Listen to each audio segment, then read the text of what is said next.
राधे कृष्णा। जय बोलो राधा रानी की जय। जय बोलो श्री कृष्ण कन्हैया लाल की जय। जय बोलो वृंदावन धाम की जय।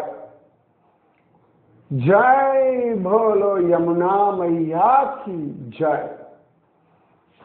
जय बोलो गोवर्धन गिरिराज की जय। जय बोलो श्रृंगार वट वृक्ष की जय। நாம இப்ப ஸ்ருங்கார் வட் அந்த லீலாஸ்தலத்தை தான் பிருந்தாவனத்துல அனுபவிச்சுருக்கோம். எப்படி கண்ணன் தன்னை அலங்காரம் பண்ணி கொண்டு கோப குழந்தைகளுக்கு விதவிதமான அனுபவங்கள் கொடுத்தான்னு பார்த்தோம். அதே கண்ணன் ராதாராணிய ராத்திரியில் அங்க உட்கார வச்சிருந்து எத்தனை அழகழகா அலங்காரம் பண்ணான் அப்படின்னு பார்த்தோம். ஒரு காலத்துல அங்க வடவிருட்சம் இருந்திருக்கு, அந்த ஆலமரம். இப்ப வெறும் அந்த பட்டு போன மரம் தான் இருக்கு. எப்படி அந்த இம்லி தலால சொன்னேன் இல்லையா, அந்த மாதிரி இன்னைக்கு பட்டு போன மரம் தான் இருக்கு. ஆனா இருக்கு. ஆனாலும் லீல நடந்த ஸ்தலம் இதுதான். இனி எங்கேயாவது ஆலமரம் பார்த்தா அப்படியே கொஞ்ச நேரம் உட்கார்ந்து இந்த ஸ்ருங்கார் வட விருட்சத்தை நினைச்சுக்கலாம் இல்லையா. இந்த தேசத்தினுடைய தெய்வீக மரங்கள் இவைகள் எல்லாம். இது ராதையும் கண்ணனும் அனுபவிச்ச ஒரு வடவிருட்சம் அப்படின்னு சொன்னோம். இந்த வடவிருட்சத்துக்கு இன்னொரு பெருமை உண்டு. ஸ்ருங்கார் வட் என்னன்னா, ஸ்ரீகிருஷ்ண சைத்தன்ய மகாபிரபுவினுடைய நெருங்கின பக்தரும் பலராமருடைய அவதாரமான ஸ்ரீபாத நித்யானந்தர் சம்பந்தப்பட்ட ஒரு ஸ்தலம் இது. எப்படி இம்லி தலா ஸ்ரீகிருஷ்ண சைத்தன்ய மகாபிரபுவுக்கு ரொம்ப மனதிற்கு நெருக்கமான ஒரு ஸ்தலமோ, அது போல ஸ்ரீபாத நித்யானந்தர் நிதாயி அப்படின்னு கௌடிய வைஷ்ணவ சம்பிரதாயத்திலே சொல்லுவார்கள். நிமாயி அப்படின்றது சைத்தன்ய மகாபிரபு, நிதாயி அப்படின்றது ஸ்ரீபாத நித்யானந்தருடைய செல்ல பெயர். நிமாயி நிதாயி, நம்ம கூட ஒரு நிமாயி நிதாயி உண்டு. மாயாப்பூரிலிருந்து வந்தவர்கள் நம்முடைய ராதே கிருஷ்ணா சத்சங்கத்தினுடைய சைத்தன்யரும் நித்யானந்தரும். நிமாயி நிதாயி அப்படின்னு பெயர். ரொம்ப பிடிச்ச ஒரு நிதாயி. சைத்தன்ய மகாபிரபு மேல அப்படி ஒரு ஆசை, கிருஷ்ண வெறியன். இந்த ஸ்ரீபாத நித்யானந்தர் சின்ன வயசுல இருந்து அவதூத சன்னியாசி மாதிரி பல ஊர்கள் சுற்றுவார். அவர் இந்த பிருந்தாவனத்துல இந்த ஸ்ருங்கார் வட விருட்சத்துக்கு உட்கார்ந்து அப்படி ஜபிச்சிருக்கார். ராமா கிருஷ்ணா கிருஷ்ணா கிருஷ்ணா கிருஷ்ணா கிருஷ்ணான்னு. அவருக்கு எப்பொழுதுமே அந்த பலராம பாவம். அதனால கிருஷ்ணா எங்க போனாய்டா, மாடு மேய்க்கலாம் வா, கிருஷ்ணா வா, யமுனையில நீராடலாம், கிருஷ்ணா வா, யசோதா மையா உன்னை கூப்பிடுறா, யசோதா மையா உன்னை சாப்பிட கூப்பிடுறா. இப்படி எல்லாம் நிறைய விஷயங்களை சொல்லிட்டு கிருஷ்ணனை கூப்பிட்டு கதறி அழுதுன்ற இடம் இந்த ஸ்ருங்கார் வட விருட்சம். ரொம்ப விசேஷமான ஒரு இடம். அப்படியே போவார், யமுனையில குதிப்பார், குளிப்பார், திருப்பி ஓடி கிருஷ்ணா கிருஷ்ணான்னு அழுவார், ஜபிப்பார், உருண்டு பிறழுவார். ஹே ராதே எங்க கிருஷ்ணன் அப்படின்னா அழுவார். அப்படி அவர் ஒரு சந்தர்ப்பத்தில் அழுது கொண்டிருக்கும் பொழுது அப்பெல்லாம் பிருந்தாவனத்துல ஆழலாம் கிடையாது. ஒரு அசரீரி சப்தம் வர்றது. உன்னோட கிருஷ்ணன் நவதீபத்துல அவதாரம் பண்ணியாச்சு, போ அங்கே அப்படின்னு சப்தம். சைத்தன்ய மகாபிரபுவை விட நித்யானந்தர் பெரியவர். பலராமன் மாதிரி சொன்னேன் இல்லையா? அதை கேட்ட உடனேயே ஸ்ரீபாத நித்யானந்தர் பிருந்தாவனத்தை விட்டுட்டு நேர நவதீபம் மாயாப்பூர் சைத்தன்ய மகாபிரபுடைய அவதாரஸ்தலம் அங்க போனார். அப்ப எவ்வளவு வசதி பார்த்துக்கோங்க. இந்த ஸ்ருங்கா வட் இதெல்லாம் ஒரு காரணமா இருந்தாலும் எனக்கு ரொம்ப பிடிச்சது இந்த இடம். ஏன்னு கேட்டா, ஸ்ரீபாத நித்யானந்தருடைய வம்சத்தவர் அங்க வாழ்ந்துட்டு இருக்கார். கோவில்லாம் இருக்கு இந்த இடத்துல. ஸ்ரீபாத நித்யானந்தர் கையில இருந்த தடி அது இன்னைக்கும் இருக்கு 500 வருஷங்களாக. அதே மாதிரி ஸ்ரீபாத நித்யானந்தர் வச்சுருந்த பெரிய துளசி மாலை, ஜபமாலை, நல்ல பெருசு இருக்கும். நான் தொட்டிருக்கேன். என் தலைமையில வச்சு ஆசீர்வாதம் பண்ணியிருக்கார் அனூப் கோஸ்வாமி மகாராஜ். அங்க இருக்கவர் வயசானவர். அந்த மாலையை நான் பார்த்திருக்கேன், தொட்டிருக்கேன். அப்புறம் ஸ்ரீபாத நித்யானந்தர் தன் கைகளில் போட்டிருந்த இருந்த பிரேஸ்லெட், தங்க பிரேஸ்லெட், உள்ளுக்குள்ள ரத்தனங்கள்லாம் எடுக்க முடியும். அந்த காலத்துல 5 வருஷத்துக்கு பழசு. அது இன்னைக்கும் அங்க இருக்கு. இன்னைக்கு நிறைய அந்த பழைய கிரந்தங்கள்லாம் அங்க இருக்கு.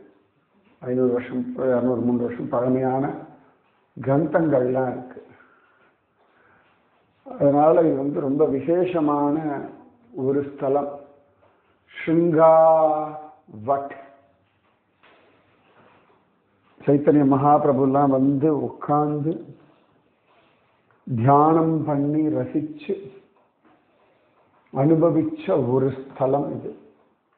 இந்த ஸ்ருங்கா வடவிருக்ஷ ஸ்தலம். ஒரு காலத்துல இதிலிருந்து சேவா குஞ்சம் உண்டு. சேவா குஞ்சம்ன்றது இன்னொரு லீலாஸ்தலம். அதை பத்தி நான் சொல்றேன். இங்கிருந்து ஆரம்பிக்கும். இப்பெல்லாம் சேவா குஞ்சம் தனியா போயிடுச்சு. அதாவது ஒரு சின்ன ஒரு பார்க் மாதிரி ஒரு குட்டி இடம் தான் சேவா குஞ்சுக்கு இருக்கு. ஒரு காலத்துல இந்த ஸ்ருங்கார்வட், இம்லிதலா இது எல்லாம் சேர்ந்து இந்த ராசலீலா ஸ்தலமா இருந்தது. இன்னைக்குமே பார்த்தோம்னா இந்த இம்லிதலா சைட்ல பின்னாடி போனோம்னா அப்படியே நடந்து போயாச்சுன்னா சேவா குஞ்சத்துக்கு போயிடலாம். இம்லிதலா தாண்டின உடனே தான் இந்த ஸ்ருங்கார்வட், ஸ்ருங்கார் காட். ரொம்ப அழகா இருக்கும். அந்த ஸ்ரீபாத நித்யானந்தருடைய அந்த அவர் கைத்தடி, தடினா வளைஞ்சது, அவர் கையில் வச்சிருந்த ஒரு கொம்பு தண்டம்னு சொல்லும். அதெல்லாம் தலையில் வச்சு ஆசீர்வாதம் கிடைச்சிருக்கு. அந்த ஆசீர்வாதம் உங்களுக்கும் சிங்கார் வடத்தை தரிசனம் பண்றதுக்கு அனுகிரகம் பண்ணட்டும். இந்த ஸ்ரீபாத நித்யானந்தர் அங்க உட்கார்ந்து ஜபிச்சிருக்கார். நான் அங்க உட்கார்ந்து ஜபிச்சிருக்கேன். விஜயாத் நிறைய பேருக்கு இந்த இடம் தெரியாது. அப்படியே போயிடுவா. நான் கட்டாயம் தரிசிக்க வேண்டிய ஒரு ஸ்தலம். அந்த பட்டு போன மரம் இன்னைக்கும் இருக்கு. அங்க போனா சாயங்காலம் ஆரத்தி எல்லாம் காட்டும். அங்க சின்ன கோவில் உண்டு. நிமாயி, நிதாயி, ராதையும் கண்ணனும் எல்லாரும் உண்டு. இந்த இடத்துக்கெல்லாம் ஜாடு மண்டல் அப்படின்னு பெயர். இந்த ஸ்ருங்கார்வட்டு, இம்லிதலா, இது பக்கத்தில் இருக்கக்கூடிய இடம், சேவா குஞ்சு, இது எல்லாமே ஜாடு மண்டல் அப்படின்னு சொல்லுவார்கள். இங்கெல்லாம் பகவானும் ராதிகா ராணியும் நித்தியம் விதவிதமான விளையாடனா சொன்னேன் இல்லையா? ராதைக்கு கண்ணன் அலங்காரம் எல்லாம் பண்ணி விடுற இடம்னு சொன்னேன் இல்லையா? அதனால இந்த இடத்த காத்தால பெருக்கிறதுக்கு நிறைய பக்தர்கள் ஆசைப்படுவாங்க. அதை ஒரு தபசா வச்சுருப்பா. ஏன்னா இந்த பிருந்தாவனத்துல பல லீலாஸ்தலங்கள்ல ராதையும் கண்ணனும் அலைஞ்சு கொண்டே இருக்கார்கள் இன்னி வரைக்கும். அதனால ராதையோட கண்ணனோட திருவடி அடையாளங்கள் தெரியறதா, அந்த தரிசனம் கிடைச்சுடுமா அப்படின்னு சொல்லி ஏங்கின்றிருப்பார்கள் எல்லாருமே. அந்த கிருஷ்ணச்சரணத்துல பார்த்தோம்னா என்னென்ன அடையாளம் உண்டு அப்படின்னு சொல்லி இருக்கு. பகவானுடைய திருவடியில பார்த்தோம்னா தாமரை, கொடி, சூரியன், தனுசு, சந்திரன், மத்ஸ்யம், ஈட்டி, சக்கரம், சூரியன், ஸ்வஸ்திக், இதெல்லாம் கிருஷ்ணனுடைய திருவடி அடையாளம். ரொம்ப அழகா இருக்காங்க பகவானுடைய திருவடியில என்னெல்லாம் இருக்கு அப்படின்னு சொல்லி. அதே மாதிரி ராதாராணி திருவடிகள்ல என்னெல்லாம் உண்டு அப்படின்னும் இருக்கு. இந்த ராதாராணி திருவடியிலையும் பார்த்தோம்னா ஜோரா, சக்கரம், ஸ்வஸ்திக், அப்புறமா அஷ்டகோணம், கொடி உண்டு, வஜ்ரம் உண்டு, திரிகோணம் உண்டு, கலசம் உண்டு, தனுசு உண்டு, சங்கம் உண்டு, மத்ஸ்யம் உண்டு, இப்படி எல்லாம் காண கிடைக்கிறது. ஸோ யார் அந்த இடத்துல பிறக்கிறாளோ அவர்களுக்கெல்லாம் ஒரு அபிப்பிராயம், இந்த இடத்துல இந்த பெருக்கிலாம் பண்ணோம்னா இந்த சரண கமல அடையாளங்களுடைய தரிசனம் கிடைச்சிடும். ஏன்னா நடக்கும் பொழுது ஜம்முன்னு அந்த அடையாளங்கள் பூமியில படும் இல்லையா, அழுத்தம் திருத்தமா. அப்ப அதை ரசிப்பதற்ப அது கிடைச்சிடணுமேன்றதுக்காக ரொம்ப ஸ்ரத்தையோடு அந்த இடத்தை எல்லாம் பெருக்குவார்கள். ரொம்ப பாவத்தோட பெருக்குவார்கள். யார்கிட்டையும் பேச மாட்டா, அவர்கள் பாட்டுக்கு தபஸ் பண்ணுவா. ராதே ராதே நாமத்தை ஜபிப்பா, ராதே கிருஷ்ணா நாமத்தை ஜபிப்பா, கிருஷ்ண கிருஷ்ண நாமத்தை ஜபிப்பா. ஹரே ராம ராம ராம ஹரே ஹரே, ஹரே கிருஷ்ண கிருஷ்ண கிருஷ்ண ஹரே ஹரேன்னு ஜபிப்பா. ஒரு காலில் சங்கு ஒரு காலில் சக்கரம் உள்ளடி பொறித்தமைந்த இரு காலும் கொண்டு அங்கங்கு எழுதினார் போல் இலச்சினை பட நடந்து பெருகா நின்ற இன்ப வெள்ளத்தில் பின்னையும் பெய்து பெய்து கருகார் கடல் வண்ணன் காமனார் தாரை தளர்நடை நடவானோ அப்படின்னு பெரியாழ்வார் சொல்லுவார். ஒரு காலில் சங்கு ஒரு காலில் சக்கரம் எல்லாம் பகவானுடைய திருவடிகள்ல உண்டாம். இந்த கோபிகைகள்லாம் ஒரு ராசலீலா சமயத்துல அந்த சௌபாகிய மதம் நமக்கு தான் எல்லாம் கிடைச்சிருக்குன்ற அந்த ஒரு ஆணவம் வந்துடுறதா. அப்ப டக்குன்னு கண்ணன் மறைஞ்சு போயிடுறான். அவளெல்லாம் பித்து பிடிச்சு உளறிட்டு இருக்கா. அப்புறமா தான் ஒரு ஸ்டேஜ்ல அவ பாக்குறா கண்ணனுடைய சரண கமல அடையாளங்களை ஃபாலோ பண்ணும்பொழுது இன்னும் ஒரு பெண்ணுடைய சரண கமல அடையாளங்களும் காண கிடைக்கிறது. அப்ப அவெல்லாம் பேசிக்கிறா, யாரோ பாக்யவதி அப்படி, யாரோட திருவடின்னா அப்புறம் தான் கண்டுபிடிக்கிறா அது ராதாராணியோட சரண கமல அடையாளம் அப்படின்னு. அப்ப அவளுக்கு அவ்வளவு சந்தோஷம். ஓ, அப்ப அந்த திருவடி அடையாளங்களை வச்சுண்டு கண்ணனையும் ராதையும் தேடிண்டு இந்த சிங்கார் வட்டத்துக்கு வந்தார்கள் அப்படின்னு காண கிடைக்கிறது. அப்ப அந்த சரண கமல அடையாளங்கள் தெரியும். இன்னைக்கும் நிறைய இடங்கள் போனோம்னா மகாத்மாக்கள் அப்புறமா அவதார புருஷர்களுடைய திருவடி அடையாளம் எல்லாம் தெரியும். உங்களுக்கு புரியணும்னா அந்த கன்னியாகுமரி போனோம் வச்சுக்கோங்களேன், பாறையில கன்னியாகுமரி அம்மன் தபஸ் பண்ண அந்த திருவடி அடையாளம் இன்னைக்கும் பத்திரமா இருக்கு. அதே மாதிரி நான் கங்கோத்ரி போனேன் இல்லையா, அந்த இடத்துல ஒரு வழுக்கு பாறை இருக்கு. அந்த வழுக்கு பாறையில பார்வதி தேவியினுடைய பாதம் வச்ச அடையாளம் லேசா அப்படி வழுக்கும் இல்லையா, அந்த வழுக்கினா எப்படி காலில் இருக்க ஒரு அடையாளம் வரும், அதே மாதிரி அந்த பாறையில இருக்கு. அந்த மாதிரி ஸ்ரீ பிருந்தாவனத்துல நிறைய இடங்கள்லையும் கோவர்தனம், காமியவனம் இங்கெல்லாம் போனோம்னா நிறைய பாறையில கண்ணனுடைய சரண கமல அடையாளம் இருக்கு. இந்த லங்கை போனோம்னா ஆஞ்சநேயருடைய திருவடி அடையாளம் உண்டு அப்படின்னு காண கிடைக்கிறது. இப்படி பல இடங்கள்ல இந்த அடையாளம் பாறையில இருக்கின்றோம் இல்லையா. நிறைய பேருக்கு இப்ப நம்ம வீட்டிலலாம் ஸ்ரீ ஜெயந்தி அன்னைக்கு கண்ணனுடைய காலில் வெண்ணையோட கண்ணன் நடந்த மாதிரி வீட்டுல கோலம் போடுவோம் இல்லையா. இதுவே அவ்வளவு பரவசமா இருக்கு அப்படின்னா அந்த மணல்ல யமுனை ஆற்றங்கரை மணல்ல கண்ணன் ராதிகாவினுடைய சரண கமல அடையாளங்கள் தெரியுமா. அப்ப இந்த இடத்துல இந்த ஸ்ருங்கார் வட்டில அந்த மாதிரி அழகா அந்த சரண கமல அடையாளங்களை பார்க்கணுன்றதுக்காகவே எல்லாத்தையும் விட்டுட்டு அங்க இருந்த கைங்கரியம் பண்றவர்கள்லாம் உண்டு. நான் நிதிவனம், சேவா கொஞ்சம் எல்லாம் பார்த்துருக்கேன். சில பேர்கிட்ட பேசியிருக்கேன். பேசவே மாட்டா. இப்படி ஏதானு கேட்டோம்னா சில பேர் நம்ம காதுல விழாத மாதிரியே இருப்பா நம்ம பேசினது. சில பேர் லேசா ஒரு புன்முறுவல் பூப்பா தலையாடிட்டு போயிடுவா. சில பேர் நம்மள இப்படி பார்த்து மறப்பா போயிட்டே இருப்பா. ஆனா அவளுக்கு நம்மளோட பேசுறதெல்லாம் லட்சியம் இல்லை.